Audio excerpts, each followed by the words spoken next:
Good morning, BookTube. Good evening if you are in the Western Hemisphere. This is a follow-up video to my up and down game that I played with the 100 greatest books of all time according to Time magazine, which I use to represent the American view of literature.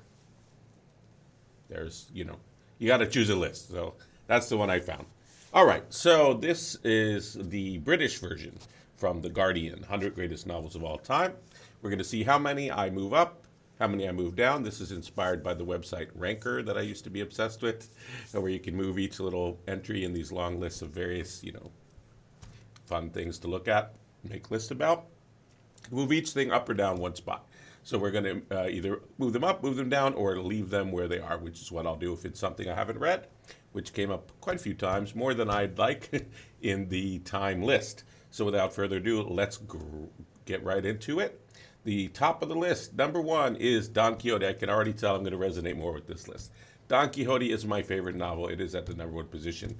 We can't move it up, so we'll leave it where it is. Pilgrim's Progress. Oh, I do love Pilgrim's Progress. I have read it. It's an allegory. A lot of people don't care for allegory nowadays, but give it a try as a travel log, a travel adventure story, and I think you'll enjoy it. But I can't put it at number two. Do we leave it or move it down one? Might have to move that one down one. Robinson Crusoe. Actually, this one I am moving down kind of unapologetically. I do think it's, a very historically important novel. It's definitely not a bad novel, but it's not one of my tops. Gulliver's Travels. I struggle with Swift. He's such a misanthrope, but it is, the story is probably the fun children's version. But if you read the adult version, he's quite misanthropic. I've got to move that one down one, even though I love the adventurous tale part of it. Tom Jones is moving up ones. Tons of humor, adventures of a naughty schoolboy. You will enjoy it. Clarissa, Sam Richardson, also one of the first books ever written. It's okay. I prefer. You know what? We'll leave Clarissa where it is. Clarissa can stay. Tristram Shandy, we're moving up 7. Lawrence Stern. It's about a person's the story of a life told from conception, and it doesn't get much further than birth. I don't even know how to. Lots of breaking the fourth wall, tons of fun. You got to read it to believe it. Dangerous Liaisons, we can move that one up. Very good fun. It's an epistolary novel, which, when people go there just for the spicy sex, maybe they're not ready to have read books of letters, but that's how one used to make love, through letters. Oh, the lost art of love letters. Definitely moving up Dangerous Liaisons. Emma. Emma's good. Emma's great. We all know Emma. Let's leave Emma right where she is. Let's move up Frankenstein by Mary Shelley. Also very, very different from the version you might have known as kid. Read it. It's called the modern Prometheus after all. It's all about human nature and hubris. Definitely move that one up. Nightmare Abbey by Thomas Love Peacock. Oh yeah, this sort of little gothic satire. Yeah, I enjoy it. We'll leave that where it is. Black Sheep by Balzac. Interesting that that's the top Balzac. Balzac wrote The Human Comedy, right? Pere Goriot, Eugenie Grandet are two of the more well-known. All about social strata. You can't move Balzac down. So even though that's not my favorite title, we're going to leave it where it is. Charterhouse of Parma, also not my favorite Stendhal. I definitely would put Le Rouge et Noir, the red and black, ahead of it. It's a war story about a kid going off to the Napoleonic War, as I recall. Yeah, we'll leave that where it is as well. If it had been red and black, I might have moved it up. Count of Monte Cristo, Alexandre Dumas. So that's our top Dumas here, above Three Musketeers, Man in the Iron Mask. Yes, we'll leave that right where it is as well. Possibly we'll move it down only because it's a little overhyped in comparison to some of this other stuff nowadays. Great book. Don't know if it's my number 14. 15, Disraeli Sybil. I have not read. It's on my list. I just the other day moved it up my list. So get to it soon, I hope, if I can find a copy. David Copperfield is our top Dickens, and it is one of the greats. But God, how do you choose between the Dickens? Got to move Dickens up. Wuthering Heights, Bronte, also, we all love it. Um, Jane Eyre is next, I see, at 17th and 18th position. So in the top 20, not quite in the top 10s. Maybe we could move those up. Let's move up Jane Eyre. We'll leave Wuthering Heights where it is. That just flip-flops them. Didn't do much there, did I? Okay, Vanity Fair by Thackeray. Becky Sharp. So this one's written by a man, but it could go with the other two. We gotta love Becky Sharp. Oh, she's so wonderful. Let's move Vanity Fair up a spot. The Scarlet Letter by Nathaniel Hawthorne. Also kind of allegorical, a little bit heavy in this sort of Puritan way, but it's actually very interesting psychologically. If you could read it in that light, I think you will really enjoy it. I can't move it up, but I definitely want to move it down. For our American Lit, it just sneaks in at 20, so we'll leave it where it's at with Moby Dick right behind, and 21 didn't crack the top 20. I suspect that's because of the long discursive parts about whaling, etc. If it were edited well, I think people would have it in their top 10. It is an amazing story, surrounded by all the extra stuff that you got back when big books were basically, you had to think of them as like series, Netflix series, right? You wanted a big book. I mean, you wanted to spend months with it. That was your only entertainment, right? So we forgive them for that reason. 22, Madame Bovary. Okay, I did a whole course on this in my PhD program, and I got to tell you, I am moving Madame Bovary down. I've never been a fan. I'm still not a fan. I like Flaubert, Eugenie and Pauvet, the Sentimental Education, Salammbô, Madame Bovary. It's not my favorite of the sort of Anna Karenina style of female psyche exploration. Sorry, Woman in White by Wilkie Collins. Yes, it is a great adventure book. I'm glad to see it's getting rediscovered, but I can't put it up from 23. Sorry, it's just, it's a good book. Alice's Adventures in Wonderland. I'm not going to move this because I suspect I'm biased because I find it very creepy. But if I could come to it without that feeling, I'm sure I would find it, it is great, obviously, some good humor. So we got to leave it where it's at. Little Women by Louise Alcott. Unapologetically, I'm moving this one down. You can hate me all you want. Please do. Flame out in the comments. But I just am not a fan. The Way We Live Now by Anthony Trollope. Have I read that one? I love Trollope. If I can remember for sure that I read it after this, I'll move it up one. If not, we'll have to leave it where it is. Anna Karenina by Tolstoy. Is this our first Tolstoy? Wow. No. We'll definitely leave it where it is. I hope there'll be Tolstoys I can move up pretty soon here. Daniel Deronda is a great George Eliot. I wish it were I think it's a great place to start with Eliot. I think it's a really fun one. You got the whole exploration of Judaism aspect, and I think it's one of the more interesting novels of that sort of very popular genre of women's Victorian stuff that I wish was more read nowadays, among all the others that everyone's reading. So Brothers Karamazov by Dostoevsky, that's my number 2 book of all time. So of course that one's got to move up. Portrait of a Lady by Henry James. I am not a Henry James hater. I am not a Henry James lover. I know there aren't many of us on the fence, but there I sit, and there stays Portrait of a Lady.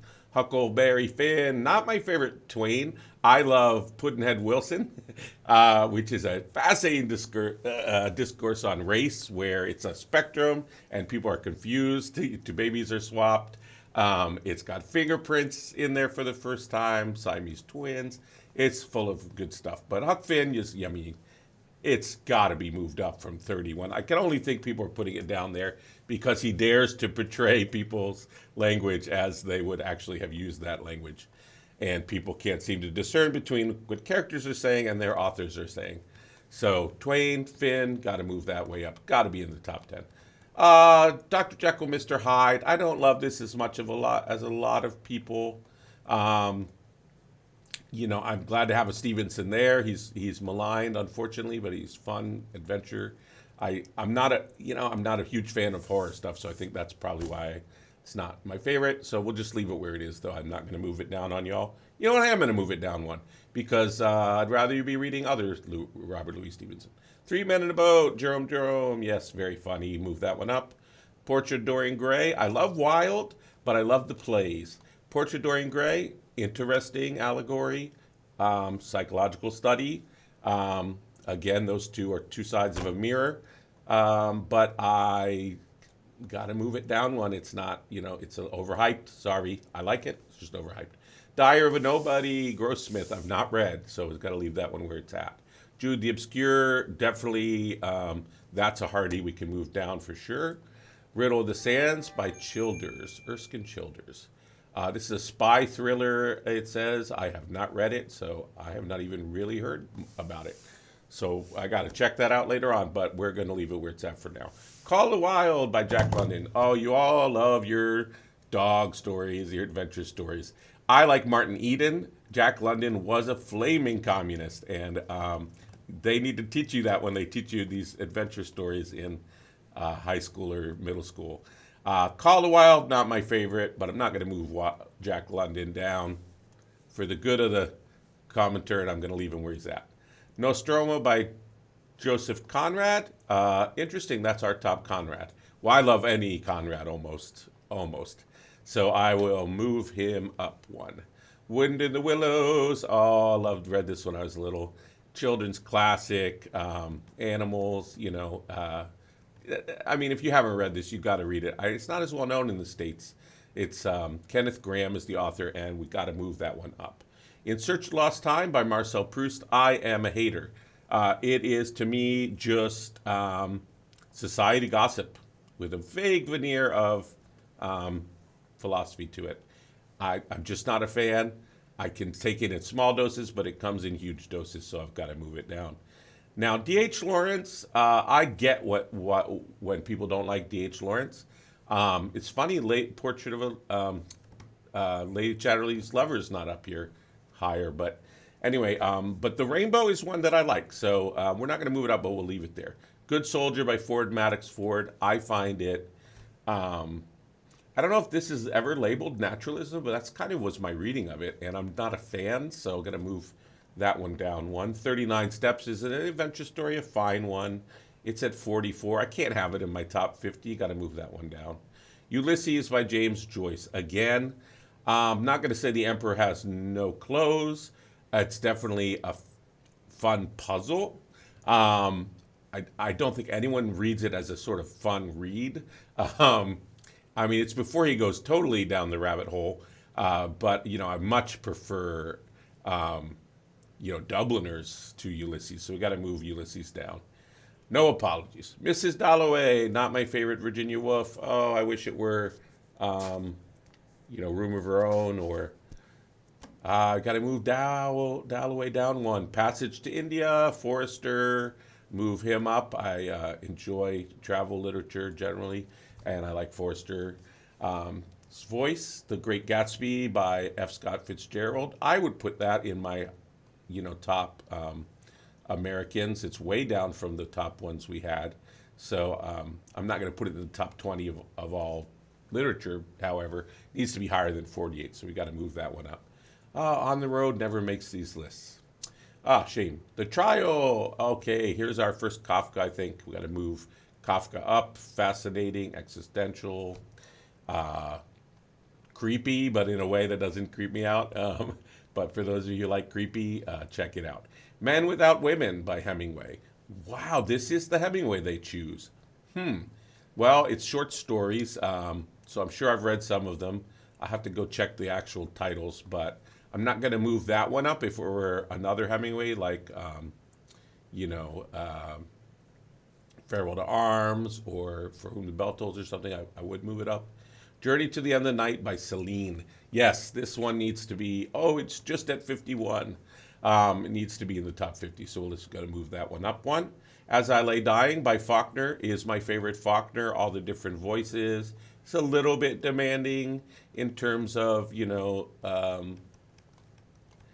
experimental prose, but not as hard as some of the others. And I think you can really get a sense of Faulkner's story as a storyteller there. So I want to move that one up. Huxley's Brave New World. I wish it were Penguin Island or something else. Brave New World's good. It's just not my favorite Huxley. I'm going to leave it, though. I'm not going to move it down. Scoop, Evelyn Waugh, very funny. Lambasting of Fleet Street, the journalist enclave in Britain. If you like funny, Waugh is for you. Scoop moves up one. USA by Dos Passos. All right, so I want to say this is a trilogy. Yeah, this is a trilogy. I think I read one of the trilogy. Not a lover of Dos Passos. Gonna move that one down. Big Sleep by Chandler. I think this is the first of the hard-boiled school that I can move up. The two that were in the Times list weren't my favorite, but I do like Big Sleep. Oh no, it was Big Sleep in the other one. I'll have to go back and revisit what I said about that one. I think I left it where it was, but I'm not going to move it up for sure, but I'm not going to move it down. Nancy Mitford's Pursuit of Love, I've not read. Oh, Camus' The Plague. Okay, I love that that's above L'étranger, The Stranger. Plague is my favorite Camus, but they're all great. Definitely move that one up. 1984 by Orwell. I think it was in like the top 10 or something of the Times one. I think 59 is a fine place for Orwell. I like 1984. There's other Orwell I prefer. We'll leave 1984 right where it is. I think it's well placed by the Brits as opposed to the Americans. Malone Dies is a Beckett novel. I read one of them. Was it Malone or Murphy? Or they all start with M's. Read one of his novels, but I can't remember it. So if I have read it, we'll leave it where it is. It obviously wasn't that memorable, but in case I haven't read it, we'll leave it where it is. I prefer his plays, of course. Waiting for Godot, Endgame, Collapse Tape, Catcher in the Rye by Salinger. Yeah, that was very high in the American one. We'll move that one up for American Lit. That's one of the ones I quite like. And of the young adolescents, hating weirdness that we make us read in high school, it's one of the only ones that I liked that didn't end up making me feel more alienated. So Flannery O'Connor's here with Wise Blood. I think that can move up as well. Southern Gothic, I think they often call it. Charlotte's Web. I do like having children's literature up there, but I got to go with Wind in the Willows. I don't know if I want a second one. Certainly not above Lord of the Rings. So we're going to have to move Charlotte's Web down. Next, Lord of the Rings obviously moves way up. Lucky Jim, an Amis, Kingsley Amis, very funny. Definitely move it up. A campus novel, I want to say, as I remember. Lord of the Flies by Golding. That's one of those adolescent things that they make us read in high school that I'm moving down out of pure vengeance. No, but I would move up Golding's other work like The Spire or Pincher Martin. Okay, Graham Greene's Quite American. Greene tells a great story. If you like thrillers, this is your classics guy. So we got to move Quiet American up. On the Road is in, yay, at 68. Kerouac's On the Road, got to move that one up. Sheer Energy, good fun. Now that I recall, I think it was on the American list as well. Wow, I'm glad to see it's still getting some credit. Lolita is under all that. Okay, Nabokov. I thought they would put him higher. I like Nabokov. I don't love Lolita, so I'm going to move that one down. Gunter Grass's Tin Drum.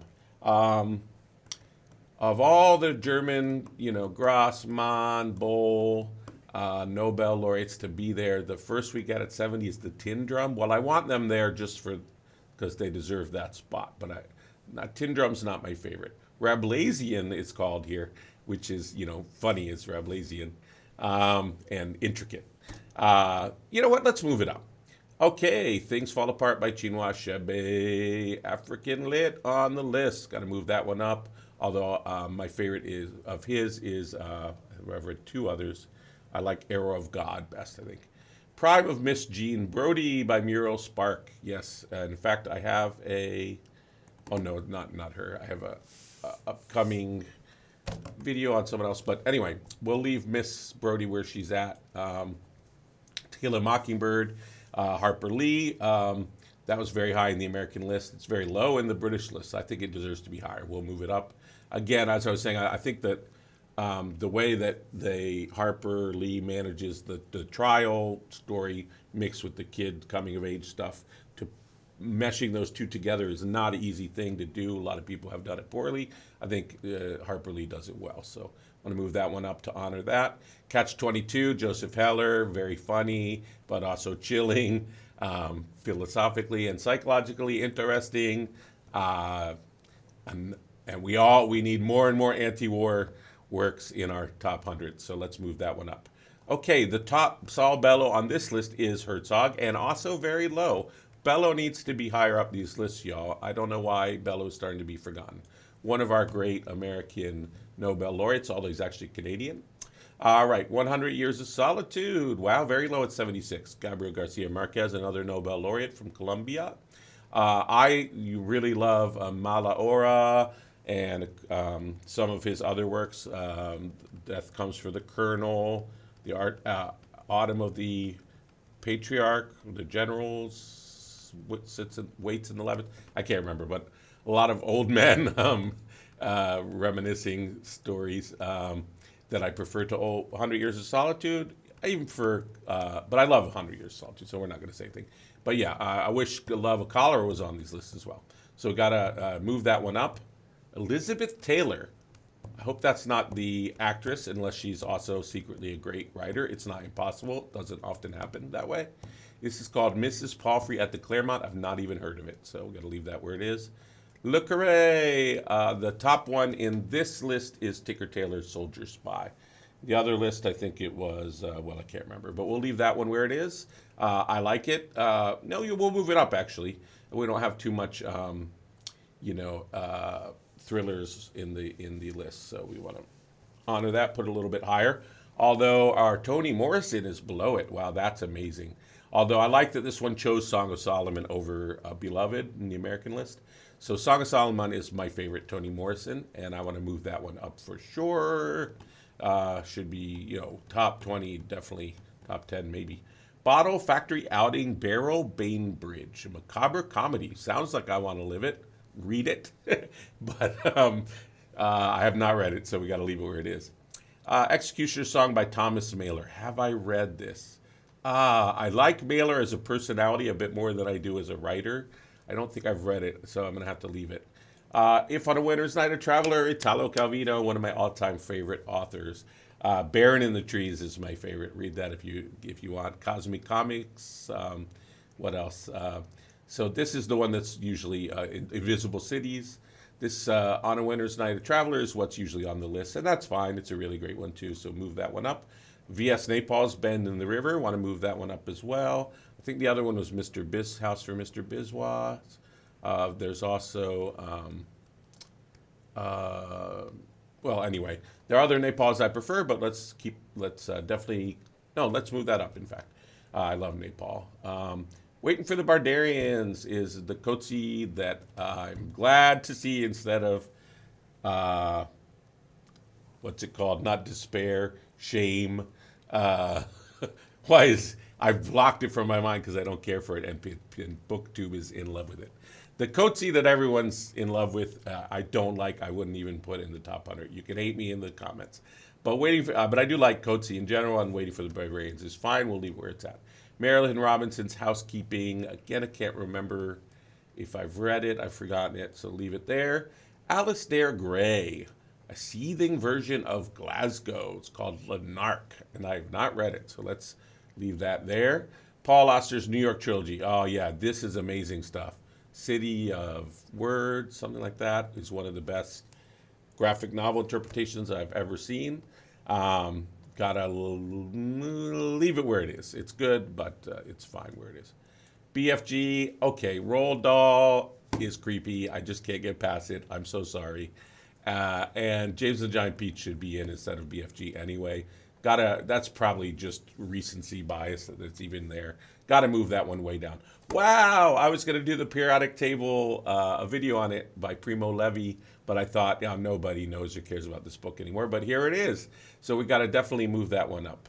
Along with Martin Amis's Money, another funny Martin Amis novel. An Artist of the Floating World is the Ishiguro that's in here. I love Ishiguro. We can definitely move that one up. I believe I did a video on him. Yes, the Buried Giant. Oscar and Lucinda is the Peter Carey. Got to have Australia in there. Although I would put Peter White, probably Voss, maybe ahead of Oscar and Lucinda. But that's fine. We'll leave it where it's at.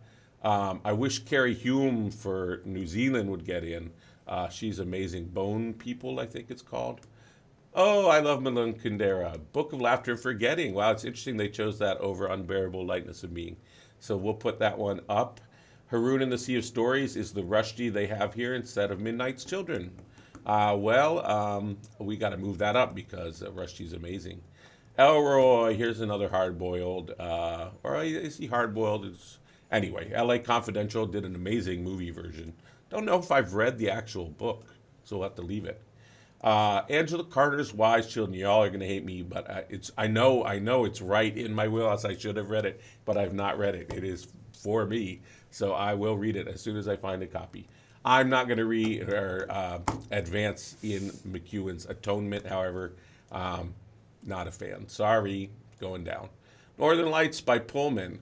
This is the Golden Compass series. I read one of them. They're okay. I wouldn't put them ahead of like a million other similar series that could be in this list. Even though they're only at 98, I've got to move them down. American Pastoral. It's true that Philip Roth is divisive. I mean, I get why he's only here at 99, but he should be on the list. So we'll just leave him where he is. And W.G. Sebald at 100, I've not read, so that stays where it is. So there it is. I'm going to add up all the pluses and minuses and tell you if I had more or less pluses or minuses in the American round, and we will figure out once and for all, am I more American or am I more British? Look for that information in the description. Thank you.